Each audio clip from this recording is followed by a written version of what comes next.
Ah, yes, the one and only Mark Sloboda, a guy who coined the phrase chaos bomb in regards to Donald Trump. We got a lot of things going on, and Mark is the guy who can figure out what's going on and enlighten us. Let's talk.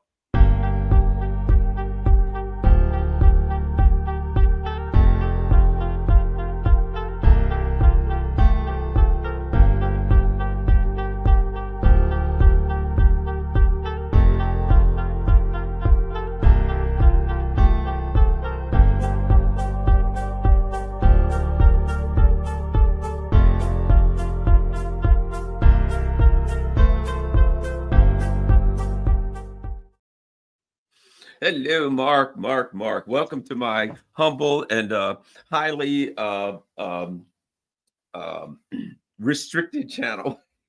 YouTube just doesn't like me these days, Mark, but that's okay. We're going to do what we got to do. We'll get a lot of views. Anyway, we got lots to talk about, Mark. I don't know where to start. There's so much. I'm just going to start throwing stuff at you, and just kind of like shotgun. I'll keep throwing stuff at you and see if anything sticks. Let's start with the evil Russian gas. I understand that something's going on with Denmark and Gazprom, and it seems to me, this is just me, some of this seems to maybe have been precipitated from Ukraine cutting off gas to Slovakia and Hungary and causing an acute gas problem, and things have been going down hill ever since. There's a lot going on here. Mark, what's happening with Gazprom and the potential for Russian gas? Evil Russian gas, not just regular Russian gas, but the real evil kind that they sell, returning to the, what did they call it? The garden. It's going to go from the jungle to the garden. Garland, thanks for having me. It's always an honor and a pleasure to be on the show. Yeah, I mean, I have to say, though, I mean, I may be being a little bit pedantic here, but by, referring to evil Russian gas, that's redundant. I mean, it's just automatically assumed if it's Russian that it's evil, right? So, you could go evil gas or Russian gas, but essentially in the Western mind, at least in the dominant narrative, it's the same thing. So the Financial Times, a paper of record, a business, economics focused paper, no friend to Russia or to Russia's intervention in Ukraine, has broken a story referring to a number of anonymous officials within EU member states. And it seems evidently that there are discussions. There's lots of discussions. No one's talking to the Russians, but all the Western countries are talking to each other about talking to the Russians, right? And one of the things evidently that they are talking about is now, I think it's settled in to all but the most vapid and insane among the EU foreign policy elite, among the EU blob, that the war is going very south, and panic and desperation is starting to set in. There's still a little bit of denial, but in other corners there's some discussion of negotiations. In other corners there's discussion of aftermath. And unfortunately, most of the discussions of both negotiations and aftermath are still off in denial of reality fantasy land, because they're still not listening to the Russians, the ones who are winning this conflict and who are, setting reality on the ground in the battlefield.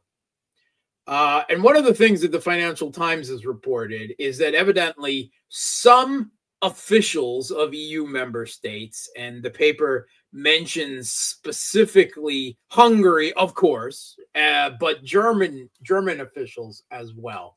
Doesn't give us much detail about which German officials, but evidently they are proposing the idea of restarting the import of piped Russian gas of the type that went through the Nord Stream pipelines, but also other pipelines through Ukraine and on to Europe, like the Druzhba pipeline, which Ukraine just recently shut down, which would go to southern and central Europe. But here's the thing. First of all, it mentions that there is outright opposition and horror. I love that word. Horror among EU officials, right? The technocracy within Brussels itself, right? The creatures like von der Leyen and now Callas and these others, right? The new generation of Borrells, the garden, as you put it, referring to Borrells, referring to, well, basically the chapter and verse of the arch American neocon Richard Kagan, the husband of Victoria Nuland, who even in his title of his books referred to the garden and the jungle, right? And the West in particular here, Europe is the garden, and in the rest of the world is the jungle. Repeating all sorts of supremacist and racist narrative. But they want to. Seems that the garden is running a little short on fertilizer in multiple ways, because the piped natural gas that cheap, reliable, and in the necessary quantities from Russia that really made European economies, particularly Germany's manufacturing and industry sectors, competitive, that's gone. And the high prices now have led to, I mean, you don't have to take my word for it, just check the word deindustrialization and Germany and see the number of articles that pop up. They're in a very bad economic spot right now, and it's not looking to get any better unless, you know, they get some of that more good gas. Now, it must be said that there's still plenty of Russian liquefied natural gas. In fact, the Europeans are buying more of Russian liquefied natural gas, far more than ever before, because liquefied natural gas has never been sanctioned. It's a way for the Europeans to score political points, saying, you know, we're not buying Russian oil and gas. Oh, actually, we are buying Russian oil. It's just coming through a middleman in India and rebranded as something. And we actually are buying Russian gas, but it's more expensive LNG rather than the cheaper and in greater supply gas that was previously piped to us. And it has to be said, there's still supposedly one Nord Stream pipeline, one pipeline of Nord Stream 2 that the Americans, a rando group of Ukrainians in the SS Minnow, according to the CIA cover story. Anyway, that was not destroyed. There's one pipeline that they failed. The explosive package evidently failed to detonate. So they're discussing the possibility of resuming the flow of Russian piped gas. But they're putting this in the framework that this supposedly would be the sweetener that would bring Russia to agree to a ceasefire and negotiations in Ukraine on European, read Kiev regime, terms. And that's absolute bonkers fantasy land, right? I mean, Russia has engaged in this entire conflict for the last 3 years, despite Europe severing itself off multiple times from Russian piped gas in different situations and in different ways, or allowing it to be severed and not raising a voice of protest. Why do you think that Russia would stop now when they're winning just to be able to reconnect with an abusive consumer of Russian gas, an abusive, entitled consumer of Russian gas? This is, I am not going to say that the Kremlin, in some theoretical future where a not peace, but a modicum of stability has returned to European-Russian relations, where the Kremlin would not, upon request and a good deal, restart the flow of gas. However, because they probably would, I think it would be a terrible mistake. I think that Russia is much better off without this Karen, abusive, entitled consumer that has always, I mean, for the last decade, the Europeans, the EU's legislation, right, this package legislation on energy was intended to break up the Russian state energy company Gazprom as part of the consumers. We don't like that you have one big Russian energy company, like all of us have one big state energy company, because it's too much of a disadvantage for us. So if you want to keep selling gas to us, you're gonna abide by our rules for how you ship gas to us and what kind of company you're allowed to have that does that. I mean, that's the kind of fantasy world that the Europeans have lived in. Why do we need that again? Do we need that again? I'm happy finalizing the Power of Siberia 2, which would tap the same gas fields that had previously gone to Europe, finish that, and send the gas to the Chinese. Yeah, they drive a hard bargain, but they're reliable, and they don't try to overthrow our government, right? And dictate what kind of companies and so on we're allowed to have, right? I don't know. I find the whole idea of any type of restoration of a return to normal in European-Russian relations not only just unfathomable, but actually, I'm going to use the word horrific, right? I think crawling back into bed with the Europeans, with the von der Leyens and the Borrells and the Callas and the Schultzes and the Macrons, I find that idea to be horrific, right? I think Russia's future is in Eurasia, and I think that, you know, the less connections with Europe, you know, as minimal as possible, the better. Because, you know, an energy relationship, and when you're talking pipelines, whether you're talking oil or gas, energy pipelines like that are the ultimate form of geopolitical connection in actual physical solid form, right? The two countries are linked together in a consumer provider relationship, and it is a relationship that works both ways. You have leverage on each other, right?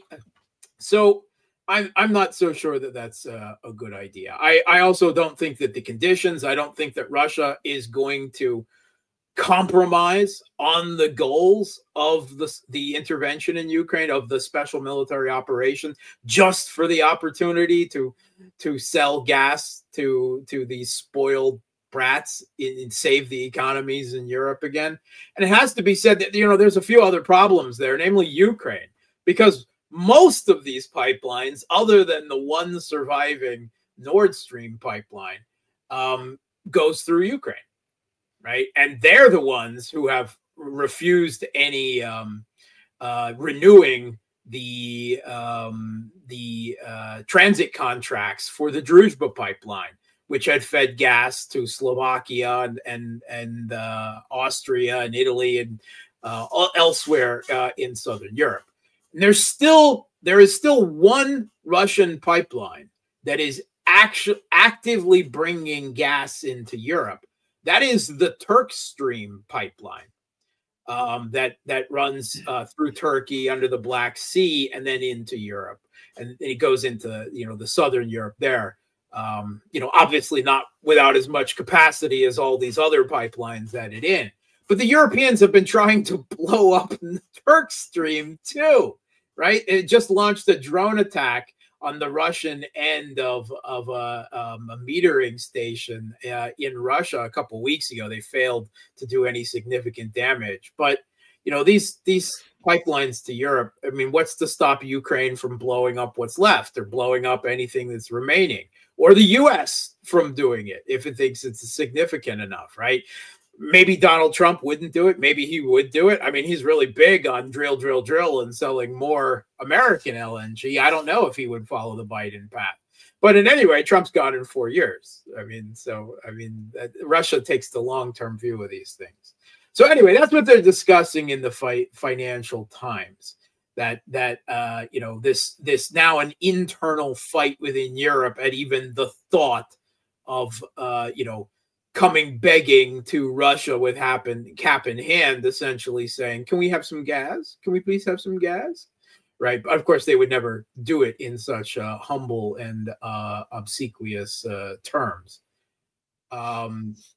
Seems to me they're more like, you know, Russia, if you do everything we want, we'll grant you the privilege of selling us gas. Yeah. You know what I mean? Of buying your gas again. Yeah, that's actually supplying your debtors with that.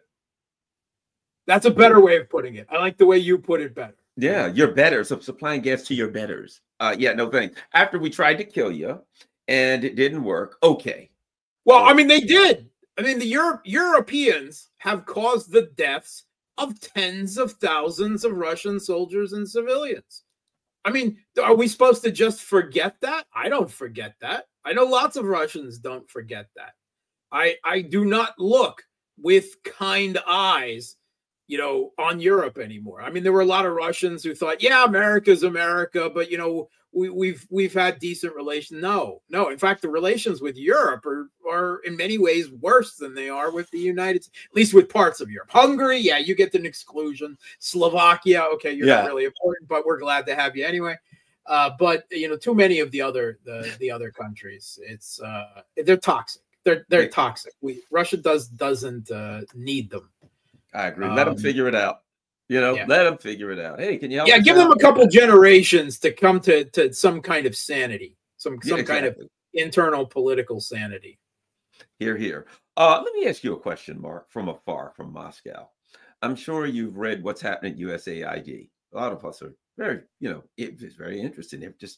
That's the regime change machine, and they're tearing it to shreds. Literally, they're stop funding it. They're tearing it to shreds, whether it gets put back together. Now, my thought is, if I put together what they're saying, right, it makes sense. Not that I know it's true, false, or anything, but when they say, look, this is the unipolar world's over, we're going to have spheres of influence, blah, blah, blah. Here's the fact of the matter. If you really are telling the truth about that, God only knows, you don't need it. You don't need a regime change machine all over the world if you're just going to do the sphere of influence thing. But people, needless to say, will be skeptical. The way things are going right, I don't know what the hell's going on here. What are your thoughts on them yanking the damn color revolution thing to pieces like this? Okay, so first of all, it has to be said that the U.S. aid is kind of the biggest of the regime change stepchildren of the United States, but it's not the only one, right? Yeah. We have the NED, the National Republican Institute, we have these other. Well, that's funded. National Republican Institute is funded by the USAID. In part, yes, in part. But I mean, there's the chain of command. All right. So there's interesting things going on.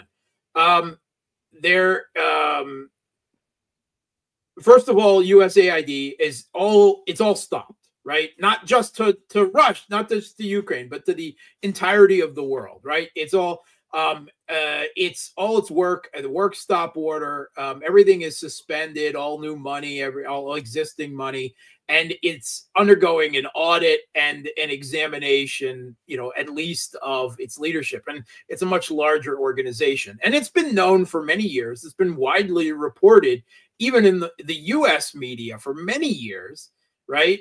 That USAID was a very open and transparent Trojan horse for regime change. I mean, they were openly reporting about USAID being involved in regime change plots in Cuba, and then everyone just kind of shrugged, right? It was business. Everyone knew it. No one cared. So the Western media certainly wasn't bothered by it. But now, Trump really seems to be putting the screws to them. We've heard Elon Musk, whom is assumed by many and often seems to be speaking with Trump's voice, that they are a terrorist organization, that they are a criminal terrorist organization. Donald Trump has come out in the last 24 hours and referred to USAID as being run by radical lunatics. And I find it hard to disagree with that. I mean, to be perfectly honest, although not usually from an American perspective. So one of the results of this is the Ukrainian Gongo sector, the U.S. government organized non-governmental organizations, right? But anyway, they're crying and whining that 90% of the Ukrainian media, evidently since 2014, since the putsch, is funded by USAID, right? And their entire media sector is now begging to the Europeans, but is going to go largely extinct if this continues. And who knows if it's 90 days or longer or what's going to happen after that. No one knows at this point. And you see this dangerous feedback loop, right? So U.S. propaganda efforts pay, through USAID, pay for Ukrainian media. And then the Western media recites and sources the Ukrainian media on what's going on in the conflict and in Ukraine. And then U.S. politicians, in large part, still make their policy decisions based on what the U.S. media says, which means they are literally drinking their own Kool-Aid and making policy on it. And there's the reality disconnect. And it's not just in Russia. That's the way the U.S. propaganda and policy machine, the negative feedback loop with the media, the fourth estate, as big part of it works around the world. I mean, the Ukrainian, everyone's crying that the propaganda must flow. I mean, what is, if the propaganda stops flowing, the world stops, right? I mean, that's certainly the way that the Kiev regime media people look at it. Now, here's the thing.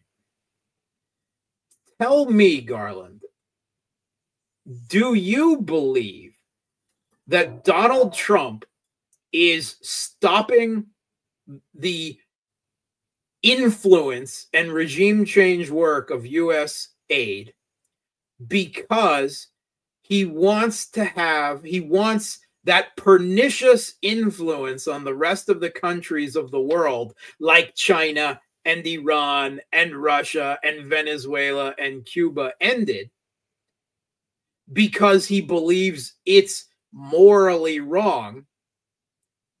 Do you believe that is his motivation and rationale? Okay. So I even question the agency of Donald Trump.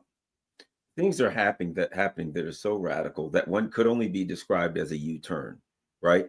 I mean, come on. One day they're like, we're the hegemon. We run the world. We run everything. You'll do what we say. You'll do it. Everybody do what we say. And then a week later, Donald Trump's in and we hear the unipolar world is over. There's spheres of influence. We got to respect other people. And yes, we're going to have problems, but we used to use diplomacy to solve these problems, and we need to get back to that. And USAID, who the hell needs that? You change stuff. That's I see a dramatic change.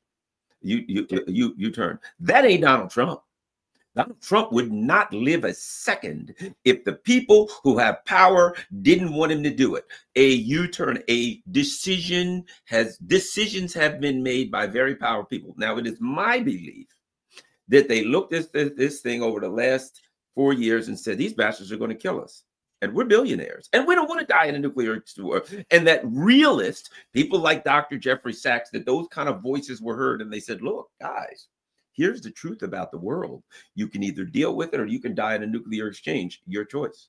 And that people in real power said, we're gonna make a choice, we're gonna make a move, and that so many things are happening, any one of them being so radical that they get a president killed. But collectively, it's unthinkable that these things that could happen.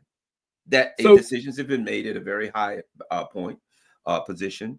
These tariffs, well, I know what that's about. They're going to raise the tariffs, and they're like, hey, you know, back before World War I, we had no income taxes. Why don't we raise the tariffs? We'll bring in money off tariffs like they used to, and we'll either get rid of or dramatically reduce income. A decision has been made for radical changes. There ain't no way in hell Donald Trump or any other president has the agency to make these kinds of changes. Now, that's my opinion, Mark. What do you think? Okay, so you're thinking that there are some, shall we say, shadow oligarchs who have directed and are backing all of these changes. When I looked at the front row at Donald Trump's inauguration, there was $1.5 trillion worth of tech bros in front of it. $1.5 trillion. Okay. Well, those were the obvious. Those aren't the shadow oligarchs. Exactly. Those are the ones out. Those are the ones out front. Yeah. You know, and beforehand it was like, hey, the LA Times, we're not gonna support Harris. I'm like, the LA Times? I had a Washington Post showing, we're not going to support Harris. I'm looking around, what the hell? Things are going on here that are very odd and strange. Do you think, though, that those, you know, pivoted tech bros, you know, Bezos and Zuckerberg and all of them. Do you think that they pivoted because they believed that the Biden and previous administration foreign policy and economic orthodoxy was destructive? Or do you think that they pivoted because they saw the writing on the wall and they knew that Donald Trump was going to win the election? Because those are not the same things. I think there was that wasn't a single thing, but I think, you know, look, when I heard Marco Rubio's speech, my first inclination was to say, where the hell's Marco Rubio, and how did somebody stick Jeffrey Sachs into his brain, into his body? You know what I mean? It was like, listen, the things that Rubio is saying, I've heard them. They're not new, but Jeffrey Sachs and maybe Mearsheimer and some of these people were saying these things. So now what we're hearing from the administration is things that we heard from people who opposed the administration just a few short months ago. The exact things. All I'm saying is something's going on here, and it's far bigger than just Donald Trump. Powerful, powerful people have said, we got to do this thing in a different way. This ain't going to work. And we got a choice to make. We can run headlong into war with Russia and China, and we'll all die. That's pretty clear. We've already lost the damn war in the Middle East. We've already lost the war in Ukraine. Do we keep throwing bad money for good and all die and lose everything anyway? Or do we say, this ain't working, let's take a U-turn? I think it is a U-turn. The only other thing you can do is deny it and say, no, they're not really doing this. But it's getting apparent that they really are. Okay, go ahead, Mark. Yeah, I don't know, I'm not 100% why, but I can see what's going on. How's that? Okay, so the Rubio, you're referring to Rubio's comments on Megyn Kelly, right? The unipolar world is over. Yes. Okay, so now, actually, most of what he said is not so new. I mean, if you read, we can argue about actually sincerity, right, and meaning it. But Blinken has said most of those things himself before.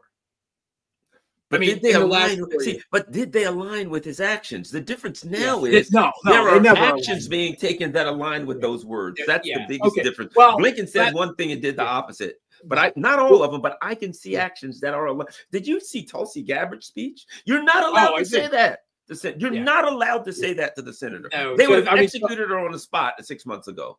I Tulsi Gabbard is so formidable, and I actually hope that I don't believe she's going to be confirmed. There's no way she is going to be confirmed, right? Every Democrat is going to vote against her.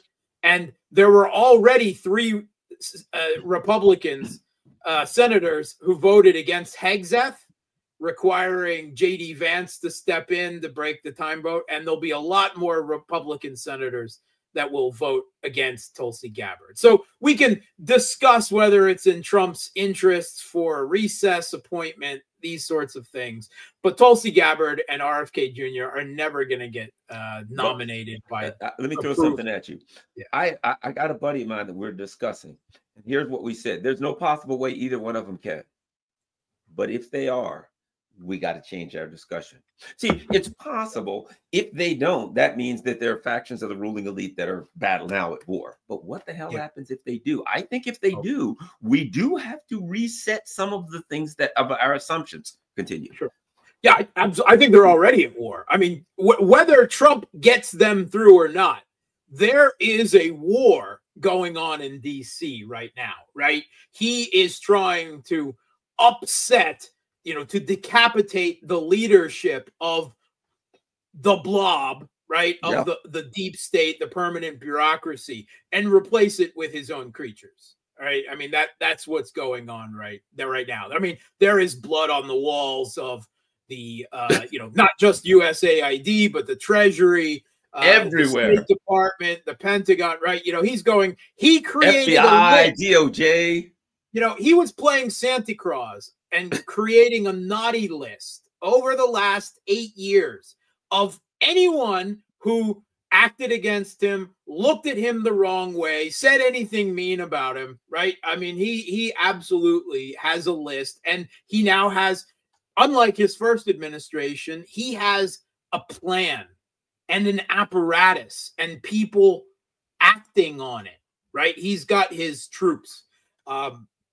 From right as soon as he was inaugurated, boom, with the executive orders and canceling the executive orders. I mean, they were going to work. There's no question about that. However, I don't think that Rubio's statements, there's a few things talking about spheres of influence and a return to diplomacy. It's a little bit different. I mean, Blinken would say, oh, we have to work with other countries, but he never really meant it. I actually think that Rubio is talking about some type of Cold War style diplomatic relations with Russia and China, but that remains to be seen. And the fact that this words were uttered by, the neocons' golden foster child, right? Rubio is all the more ironic and humorous to me. But do I believe that Mark Rubio means those words when he says them? No, I don't. I don't. So I don't even believe he wrote them or made them up. I believe he is a conduit. Yeah, Mark Rubio would, again, he wouldn't say that. You can't say that kind of stuff. But can you imagine if you said that 6 months ago? They'd have dragged you out. You'd never be seen again. Here's the thing. Blinken said a lot of those things before. The question is, does the Trump administration nothing he would ever did that aligned with them? So leaving the Musk and the new gaggle of tech bros aside, I'm not so sure that I see some big, huge orthodoxy deciding that a foreign policy in pursuit of hegemony and primacy is destructive to U.S. interests and dictating a change. I believe that this is actually Trump and a group of people around him. Yes, it includes Elon Musk, right? But a number of other people that he is fixated, and he has since his first administration.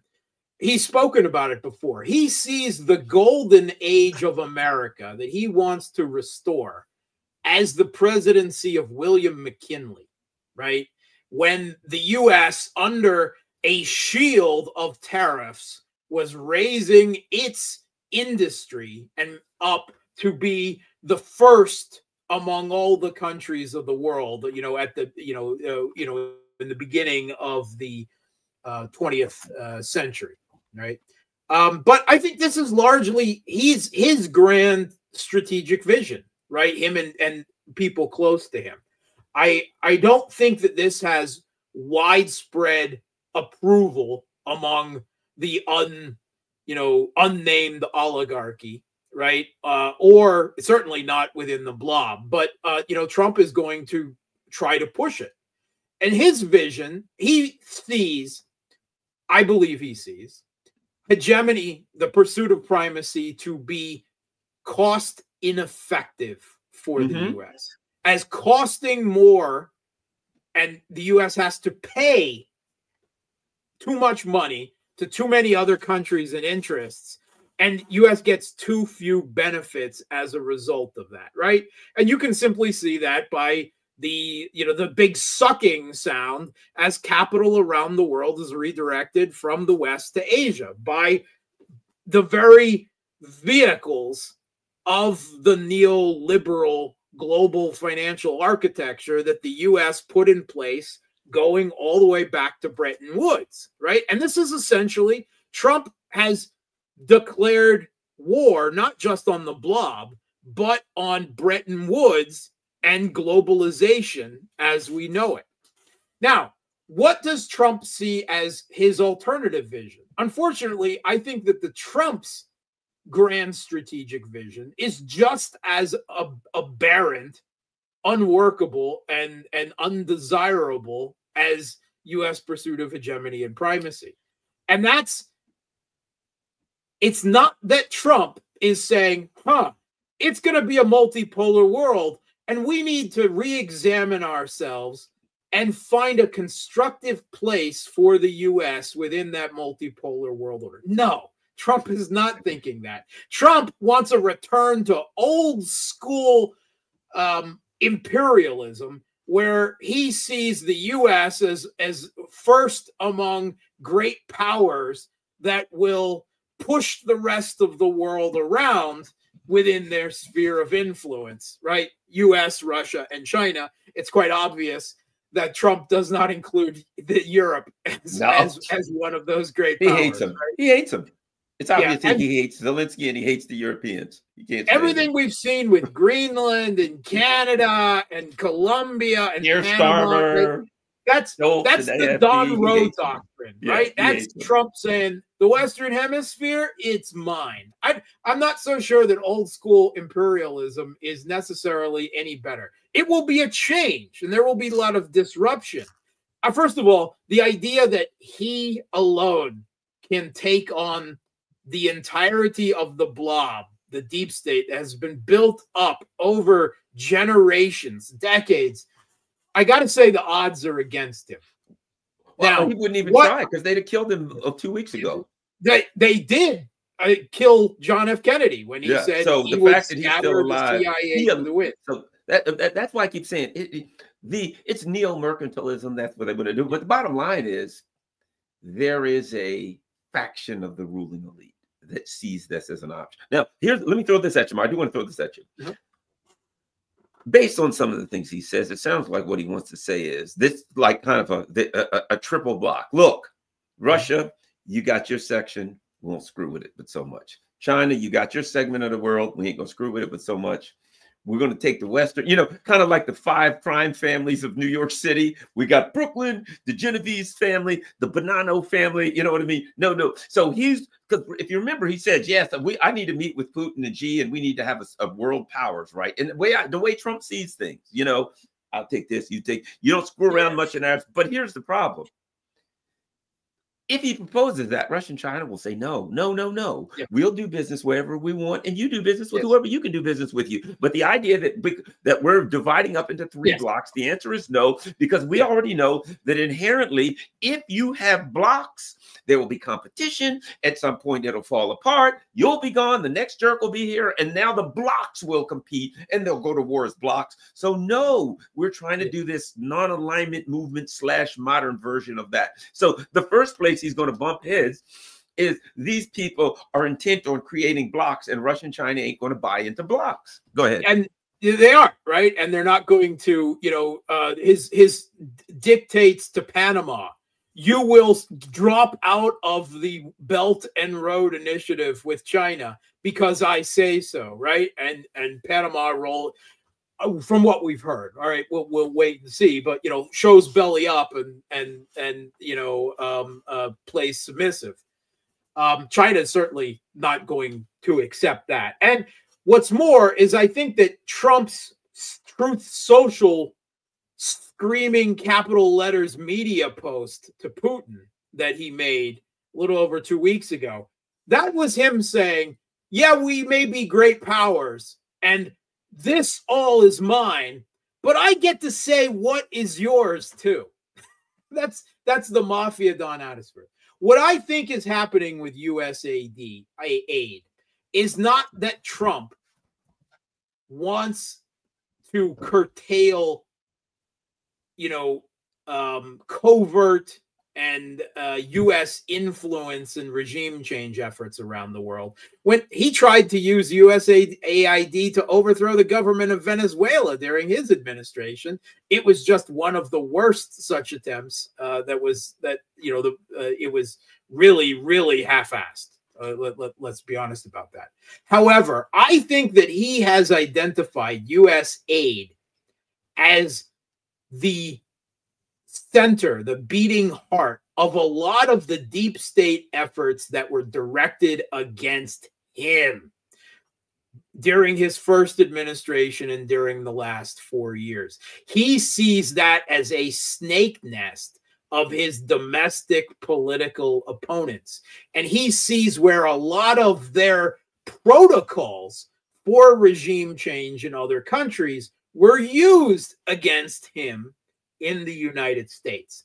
That's why he is trying to kill USAID, at least as it exists now. Not because he doesn't see the utility of it and want to use it on Russia and China and Iran, but he's identified it as the snake's nest of his domestic political opponents. And this is part of his internal domestic war against the deep state in the U.S. That's my reading of what's going on. Let me add something to you, because you just made me think about something. One of the things I said that this deep state / whatever is going to be eviscerated, annihilated, beaten into submission and wiped away is this. The ruling elite, as far as they're concerned, they're like this. Look, intelligence agencies, FBI, whoever, you go beat the hell out of citizens and the little people. But damn it, don't you come after us. Let's not forget what happened. These deep state people went after Musk too, and Twitter and all kinds of stuff. Okay, let me add this. I don't know if you remember this little incident. Facebook, there was a deep state woman who went on 60 Minutes, that Facebook operation, and said, oh, Facebook's doing all kinds of terrible things, right? The next day, it was in every newspaper. Facebook's doing terrible things. And someone, who knows who, some very powerful actor, attacked Facebook and shut it down worldwide. We don't know who that could be. Who would be powerful enough to attack Facebook? You see what I mean? And it was obvious. Everybody was like, well, the deep state sending Mark Zuckerberg a message. Because and when we started looking into these women and talked with Kiriakou and all these people, and they were like, yeah, look at the people that are supporting the woman. Look at this. This is a USAID cutout. This is a CIA cutout, right? So this woman goes on the Intel operation, the people that had Bellingcat, 60 Minutes, right? Clearly that's a CIA operation. She goes on there, she blasts Facebook. She's got all these people behind her who are CIA ops. They blast Facebook. Facebook goes back. It's clearly the CIA punched Facebook. The Intel people, they punched Musk, right? These super powerful, rich people are saying, you sons of bitches, you can beat the hell out of the little people. You're our dogs. You do not bite your masters. And you bit your masters, and now you got to die. So they pissed off a lot of people, and now they bit the wrong people on the heel. And they're like, you wait till 4 years comes up and we get Trump in. You got to go.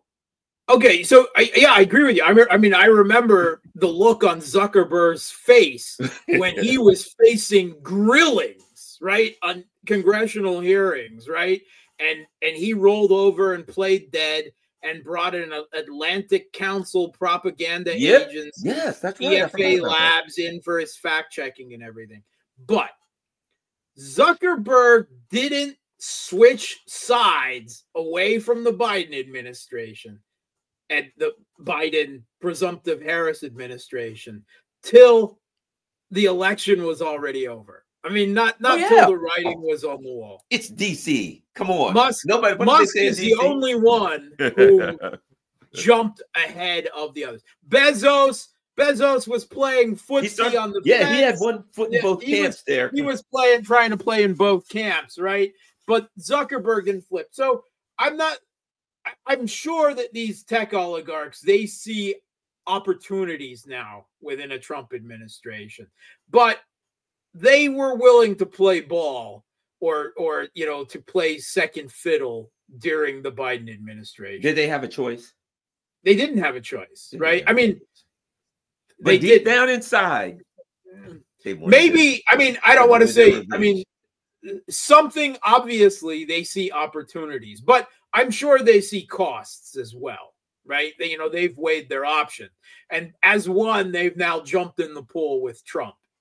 But there's a lot of other financial interests in the big financial and mortgage companies out there, right? Goldman Sachs, Morgan Stanley, these others. Those are, the faceless oligarchy, right? They're the ones that you can't immediately, unless you're really well versed, put a name to this owner and this CEO, right? Big finance. That's the tech. BlackRock's creeping around. BlackRock, yeah. The tech oligarchs. They're the showboats of oligarchy, right? I mean, they're half performative. I mean, when it comes to Elon Musk, he's mostly performative. They like the attention. They like the limelight.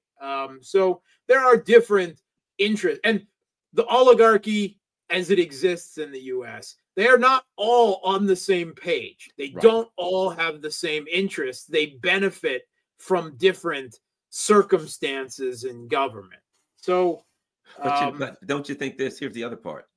Yeah. The old saying about there's a discussion about DC. Nobody wants to get on the train until it's left the station. But once the train leaves the station, everybody wants to get on it, right? And I think there are other oligarchs who are looking and they're saying the train's left the station.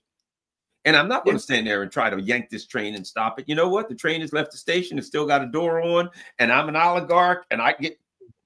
And while Trump is presumably under the rules of the Constitution as we now know it, he's gone in 4 years. There is still very much the possibility that if Trump does, even moderately well as president in the perception of the American public, that J.D. Vance will follow him. And J.D. Vance is young. And J.D. Vance is, I would say, he lacks quite the populist chops and appeal of Trump, but politically, inside Washington, he's more formidable. Yes, he is. He's smart. He's a smart guy. He's got all of the.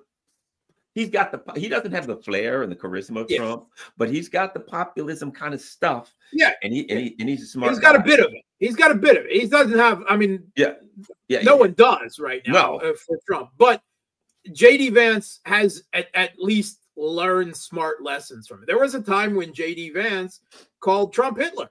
Yep. But guess what? Just like Rubio, all of those guys, once that train left the station, brother, Rubio went from he's Hitler. Oh, Trump is going to win. Old Trumpy, buddy, old buddy, old pal. You got to love DC, don't you? You got to love DC. Now, speaking of this, we got another big name. Enough with the small potatoes. No Musk. No, we're not talking about BlackRock and those little nobodies. Zelensky. What's up with the big man, Zelensky? Yeah, the guy in the green janitor's uniform. So, I mean, we've heard lots of rumors before about, political turmoil, right? Knights of knives inside the Kiev regime against Zelensky, right? His own officials call him delusional and the emperor with no clothes, and anonymously say that to Time magazine. That's already, long done in public record. But no one could gather the will and the forces to move against Zelensky before because he always had the U.S. blessing. And ultimately, then that blessing, you know, there was in doubt a few times, but it never completely wavered, right? The U.S. always made the decision that while he's not ideal, it would rock the boat too much and risk destabilization to get rid of him now. Now, with Trump coming in, and Trump obviously not liking Zelensky, right? I mean, he despises him, right? And so does Musk. You know, I mean, it's clear. And now, the Trump's peace envoy to the Ukraine conflict, the former General Kellogg, has come out and said that Ukraine should hold presidential and parliamentary elections this year, which is interesting. What he means by that? Yeah, because Zelensky, right?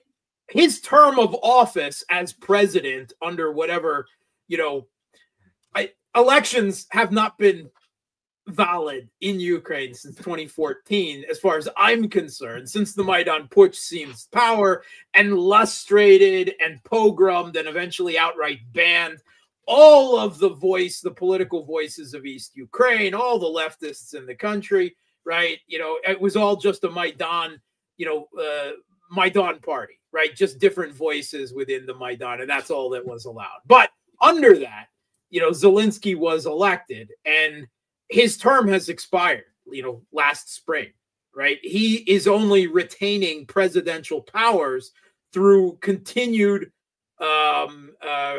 martial laws being declared every 90 days, right? And Putin rightly says that, you know, that's not legal for any type of treaty, right? I can't, even if we could agree on something, even if there were negotiations, there was an agreement, nothing that he signed would be worth anything, because any future Ukrainian administration could just come for, oh, he wasn't the real president, I don't have to pay any attention to this. And at minimum, they would have grounds to challenge it if they didn't like it. You know what I mean? Absolutely. At minimum, they would have solid grounds to take it to court and challenge it. Why would you want to put yourself in that position? And Russia already has good reasons. After Minsk 1 and Minsk 2 and the Istanbul communique and the February 21st agreement and terrorism and assassinations. How about we go to you know, not to trust Crocus City Hall, not to trust Kiev, not to trust the West, anything. But what it tells me is that for the first time, maybe Trump's people, as they scramble to come up with a new plan for at least de-escalating the U.S. role in this conflict, they're obviously listening to the Russians, because Putin has been harping. They're not talking to each other yet, as far as we can tell. Certainly not at any high level. The Russians are pretty clear about that. But they're talking at each other, right? Putin on interviews, right? On media, Trump on social media, megaphone diplomacy. They're yelling at each other, and it seems that they're saying, you know, maybe there's something in this. If we declare elections, right? First of all, that allows us to kick the can down the road, gives us more time, 24 hours, 100 days, 6 months, a whole first year, because elections can't be held for quite some time. Second of all, we hate Zelensky, and we know under any conditions, under whatever BS elections we have in Ukraine, if you put a deaf, blind, and mute donkey next to Zelensky on the ballot, that donkey will win the election, right? The Ukrainian people want Zelensky gone, right? That's pretty clear.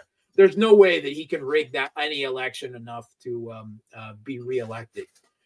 So they may be seeing it as their own opportunity to both buy time and to get rid of Zelensky. One, for personal reasons, and two, because they may at some level recognize that he is right now the single biggest obstacle to the U.S. de-escalation in Ukraine. So by coming out, and Kellogg, you know, Kellogg is not going to say this without Trump's approval. When he says that there should be elections in Ukraine. That just lifted the American shield of blessing and protection from Zelensky, right? He is no longer untouchable, right? Either politically or non-politically in Ukraine. And he is frantic as a result of that. He's frantic. And he should be. We only got a couple minutes left, Mark, but I got to ask you about this one. Never received. Zelensky does not know what 100 billion is allocated by the, it's kind of like you and I. Hey, Garland, where's your keys? Oh, crap. My house key is around here somewhere. My wallet, I can't find it. $100 billion. I had it yesterday. I don't know. Maybe the dog ate it. Maybe the crow ate it. I don't know. Mark, what happened to that $100 billion? What's going on now here? Teapot Zelensky says. Teapot Zelensky says American kettle is black. It sounds like I said all along, everybody's way out is going to be Biden did it, right? Now, $100 billion is missing. And Zelensky's going to say, and we never even got it. I have to talk to Biden and those guys. I'm sure everybody was eating off of that money. Biden and his crew, everybody was eating off of that $100 billion. Obviously, there's a lot of money there. And it has to be said, some of that money is actually not missing.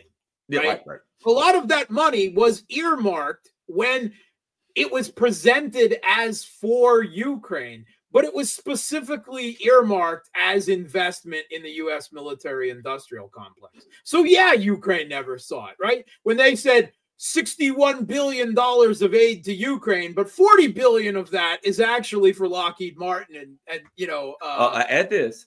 I read a couple of there was a couple of places you could go to read that, right? And when you started reading them, it was like $54 billion to the State Department for a Namibian project or such and such. $117 million. One of them was $454 million for the CDC for something. So they said it's Ukraine money, and they took that damn money and they stuck it in the State Department, the CD. You know what I mean? Everybody, funds, slush funds. Yeah. If you looked into it, it was all over the place. And not only that, but if you'll remember, the Pentagon was always doing creative accounting, finding another few $100 million worth of weapons for another aid package. How many times did they do that? Trump is gonna go after those people, right? He is literally gonna go after those people because they let their butts hanging out there in the wind for Biden, and he sees this as vengeance. I honestly believe Trump would like to find a way to get away from Ukraine and save America face. The problem is it's not necessarily that easy to do. And they lost, as Al Sharpton said, you can't save it getting out because you lost it when you went in. They may be biting at removing Zelensky from the equation as opening up possibilities for that. And they blame it on him. Look, you get Zelensky out of the way. You blame it on, did you ever see, what was that? That was a movie, and the guards had a bunch of guys, and they were saying, who stole the chicken? And they all said, nobody would say anything, and they shot one guy in the head, one of the prisoners, and he drops, and everybody dead, and he goes to the next guy. All right, who's going to talk? And they all said, it was him. He was already the dead guy. So I think Zelensky and Biden, the people who are out of power, you hammer them, the U.S., and the U.S. says, it wasn't the U.S. Well, no, I mean, it's all you got. It's the only hand you can possibly play. And then you blame it on Zelensky and Biden, not saying that they'll be shot in the head, not saying that, I don't know. I'm not going to touch that. But you at least make an attempt to blame it on the guys that are now out of power. One of the things I still worry about, and I'm going to be watching for, is the people in the Kiev regime, the unrepentant primacists in the U.S. intelligence agencies and the deep state who see the war coming from them, they might turn to some type of false flag in order to try to prevent Trump from de-escalating, from pulling the U.S. out of this. let's say that suddenly Vladimir Putin winning the war in Ukraine suddenly feels the desire to use chemical weapons, right? A dirty bomb. A dirty bomb, anything, right?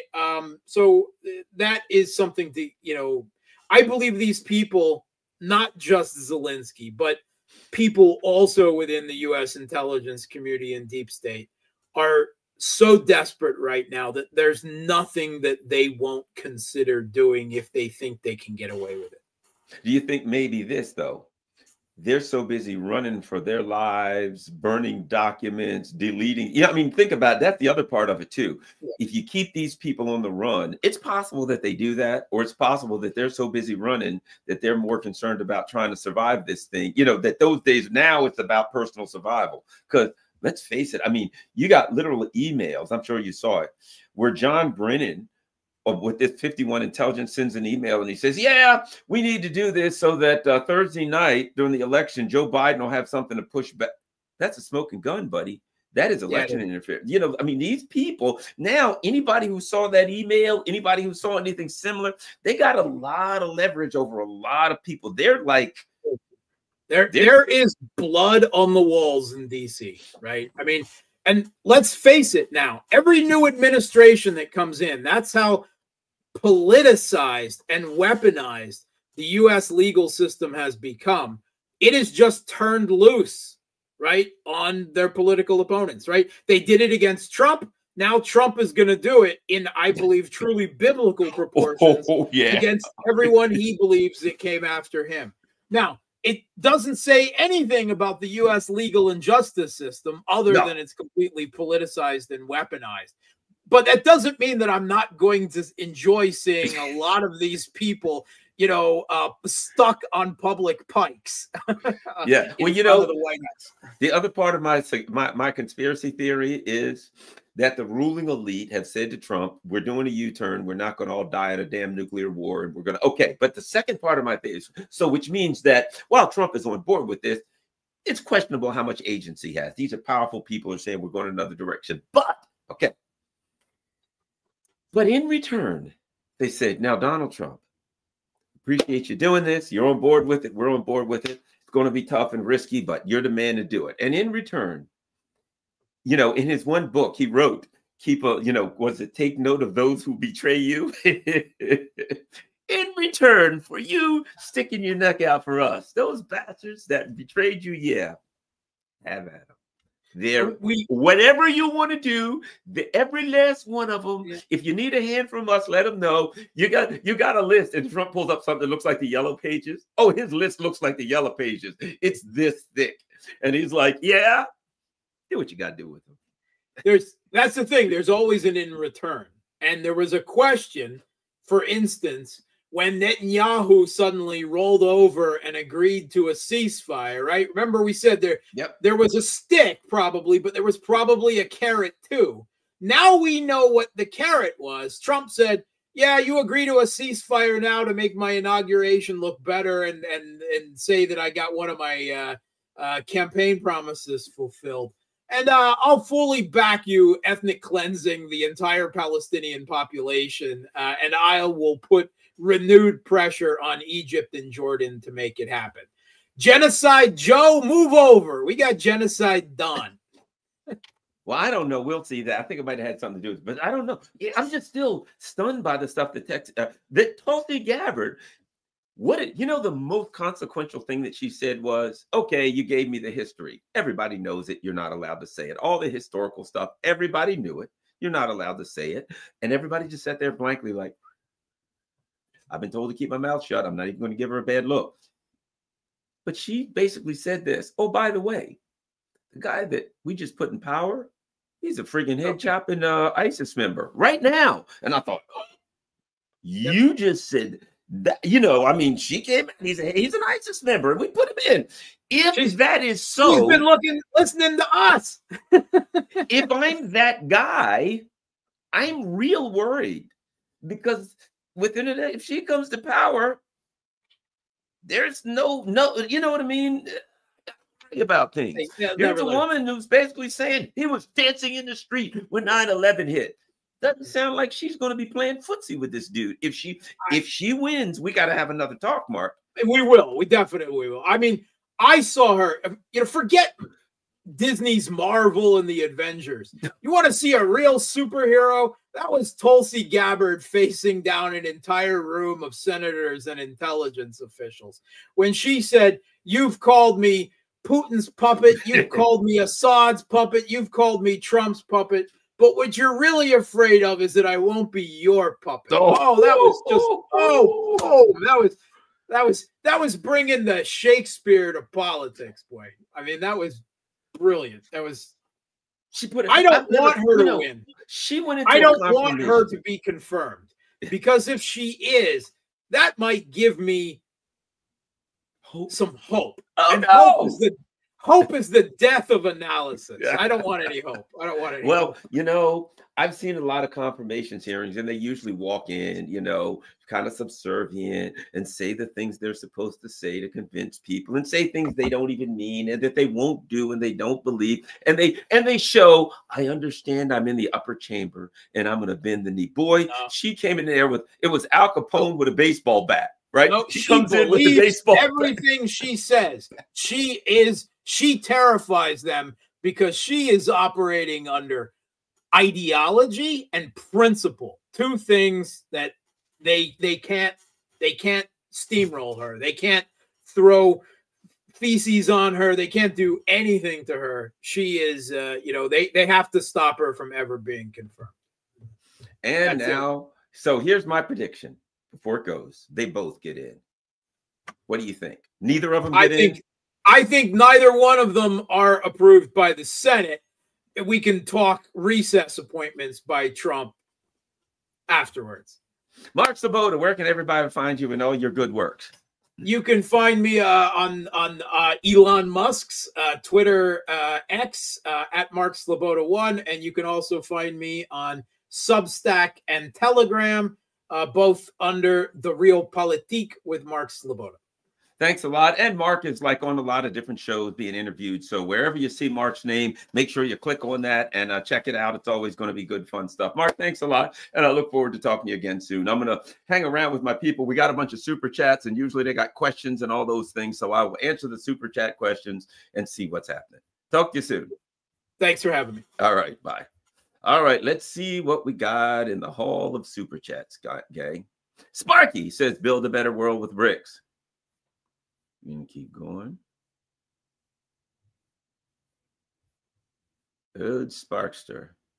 And don't forget, everybody, somewhere around there is a join button. If you can find the join button, then become a member of the channel. Sparkster says, Trump should humiliate, urinate, and EU countries by requiring them to switch from metric system to U.S. customary system if they want U.S. help. It'd really piss them off, and it'd be an epic troll. That's pretty funny. Yeah, we're sick and tired of all of these meters. Okay.